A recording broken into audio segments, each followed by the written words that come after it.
ಓಂ ಗುರುಭ್ಯೋ ನಮಃ. ಹರಿ ಓಂ ಹರಿ.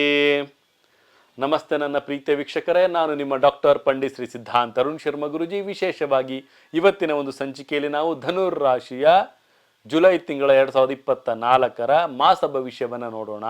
ವಿಶೇಷವಾಗಿ ಇಲ್ಲಿ ತಾವು ಖಳನಾಯಕನಾಗುವಂಥ ಎಲ್ಲ ಸಾಧ್ಯತೆಗಳು ಕಂಡು ಬರ್ತಾ ಇದೆ ಧನುಸ್ ರಾಶಿಯವರಿಗೆ. ಜೀವನದ ಕೆಲವು ಕ್ಷೇತ್ರಗಳಲ್ಲಿ ತಾವು ವಿಶೇಷವಾದಂತಹ ಎಚ್ಚರಿಕೆಯನ್ನು ಕಾಯ್ದುಕೊಳ್ಳಿ. ವೃತ್ತಿಪರ ಜೀವನದ ಒಂದು ದೃಷ್ಟಿಕೋನದಿಂದ ನಾವಿಲ್ಲಿ ನೋಡೋದಾದ್ರೆ ಏರಿಳಿತಗಳು ತುಂಬಾನೇ ಇರುತ್ತೆ. ಉದ್ಯೋಗವನ್ನು ಮಾಡುವಂತಹ ಸ್ಥಳದಲ್ಲಿ ಕೆಲವು ಸಮಸ್ಯೆಗಳನ್ನು ತಾವು ಎದುರಿಸಬೇಕಾಗುತ್ತೆ. ನೀವು ವ್ಯಾಪಾರವನ್ನ ಮಾಡ್ತಾ ಇದ್ರೆ ಅಲ್ಲಿ ಮೊದಲಾರ್ಧದಲ್ಲಿ ಉತ್ತಮವಾದಂತಹ ಲಾಭವನ್ನು ತಾವು ಕಾಣ್ತೀರಿ. ವ್ಯವಹಾರದಲ್ಲಿ ಪ್ರಗತಿಗಳು ಸಹಿತ ಇರುತ್ತೆ.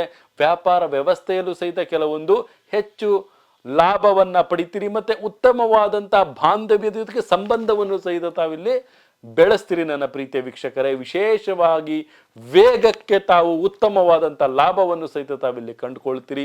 ವಿದ್ಯಾರ್ಥಿ ಜೀವನದಲ್ಲಿ ಹೊಸ ನೂತನವಾದಂತಹ ಒಂದು ಬೆಳವಣಿಗೆಯನ್ನು ಸಹಿತ ತಾವಿಲ್ಲಿ ತಂದುಕೊಳ್ತೀರಿ. ಸಂಶೋಧನೆಯನ್ನು ಮಾಡ್ತೀರಿ. ಸಂಶೋಧನಾತ್ಮಕವಾದಂಥ ಕಲಾತ್ಮಕವಾದಂಥ ಬೆಳವಣಿಗೆಯನ್ನು ತಾವಿಲ್ಲಿ ಮಾಡ್ತಾ ಹೋಗ್ತೀರಿ. ಅತಿಯಾದ ಎಚ್ಚರಿಕೆ ಬೇಕಾಗಿರುವಂಥದ್ದು ವೃತ್ತಿಪರ ಕ್ಷೇತ್ರದಲ್ಲಿ ನನ್ನ ಪ್ರೀತಿಯ ವೀಕ್ಷಕರೇ. ನಾನು ಹೇಳೋದೇನಪ್ಪ ಅಂದ್ರೆ, ತಮ್ಮ ಜೀವನದಲ್ಲಿ ಮೌಲ್ಯಗಳನ್ನು ಕಾಪಾಡ್ಕೊಳ್ಳಿ.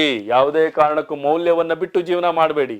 ಯಾಕೆ ನಾನು ಈ ಮಾತನ್ನು ಹೇಳ್ತಾ ಇದ್ದೀನಿ ಅಂದರೆ, ಈ ಒಂದು ಸಮಯದಲ್ಲಿ ತಮಗೆ ವೃತ್ತಿಪರ ಜೀವನದಲ್ಲಿ ಕಾನೂನಿಗೆ ಸಂಬಂಧಪಟ್ಟಂತಹ ತೊಂದರೆಗಳು ಬರುವಂತಹ ಸಾಧ್ಯತೆಗಳು ಇಲ್ಲಿ ಕಾಣ್ತಾ ಇದೆ. ಅತಿ ಹೆಚ್ಚಾಗಿ ತಾವಿಲ್ಲಿ ವಿಚಾರವನ್ನ ಮಾಡ್ಕೊಳ್ಬೇಕಾಗುತ್ತೆ.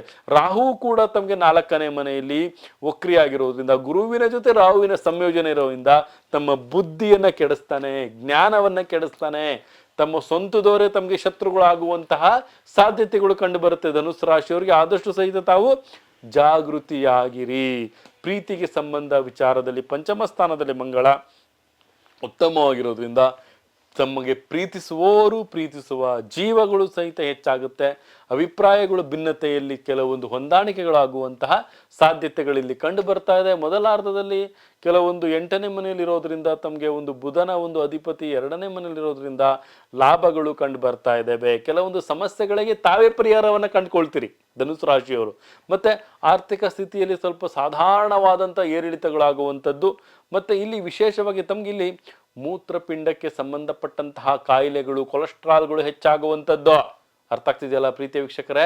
ಕೊಲೆಸ್ಟ್ರಾಲ್ಗಳು ಹೆಚ್ಚಾಗುವಂಥದ್ದು, ಮೂತ್ರಪಿಂಡಕ್ಕೆ ಸಂಬಂಧಪಟ್ಟಂತಹ ಕಾಯಿಲೆಗಳು ಬರುವಂತಹ ಸಾಧ್ಯತೆಗಳು ಹೆಚ್ಚಾಗಿರುತ್ತೆ. ತಾವು ಸ್ವಲ್ಪ ಜಾಗೃತಿಯಾಗಿರಿ. ನೀರನ್ನು ಹೆಚ್ಚಾಗಿ ಕುಡೀರಿ. ದಿನಕ್ಕೆ ಒಬ್ಬ ಮನುಷ್ಯ ಮಿನಿಮಮ್ ಅಂದ್ರೂ 6ರಿಂದ 8 ಲೀಟರ್ ನೀರು ಕುಡಿಬೇಕಂತೆ ನನ್ನ ಪ್ರೀತಿಯ ವೀಕ್ಷಕರೇ.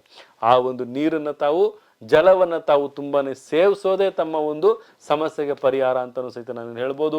ಆದಷ್ಟು ಸಹಿತ ತಾವು ಏನಪ್ಪಾ ಮಾಡಬೇಕು ಅಂದ್ರೆ, ತಾಯಿ ಜಗನ್ಮಾತೆ ಬನದ ದೇವಿ ಬನಶಂಕರಿಯ ಒಂದು ಆರಾಧನೆ ಮಾಡ್ಕೊಳ್ಳಿ. ಪ್ರತಿ ಶುಕ್ರವಾರ ತಮ್ಮ ಕೈಲಾದಷ್ಟು ಅರಿಶಿಣ ಕುಂಕುಮವನ್ನ ಅಮ್ಮನಿಗೆ ಅರ್ಚನೆಯನ್ನ ಮಾಡಿಸಿ, ತಮ್ಮ ಕೈಲಾದಷ್ಟು ಎಷ್ಟಕ್ಕಾಗುತ್ತೆ ಅಷ್ಟು ಕುಂಕುಮ ಮತ್ತೆ ಅರಿಶಿಣ ಎರಡೂವನ್ನ ತೆಗೆದುಕೊಂಡು ಅಮ್ಮನಿಗೆ ಕೊಡೋದ್ರಿಂದ ಅತಿಯಾದ ಲಾಭಗಳು ತಮಗೆ ಸಿಗ್ತಾ ಹೋಗುತ್ತೆ ಧನುಸ್ ರಾಶಿಯವರಿಗೆ ಅಂತ ಹೇಳ್ಬೋದು. ಇದಾಗಿತ್ತು ಧನುಸ್ ರಾಶಿಯ ಜುಲೈ ತಿಂಗಳ ಮಾಸ ಭವಿಷ್ಯ 2024 ಅಂತಲೂ ಸಹಿತ ಹೇಳ್ಬೋದು.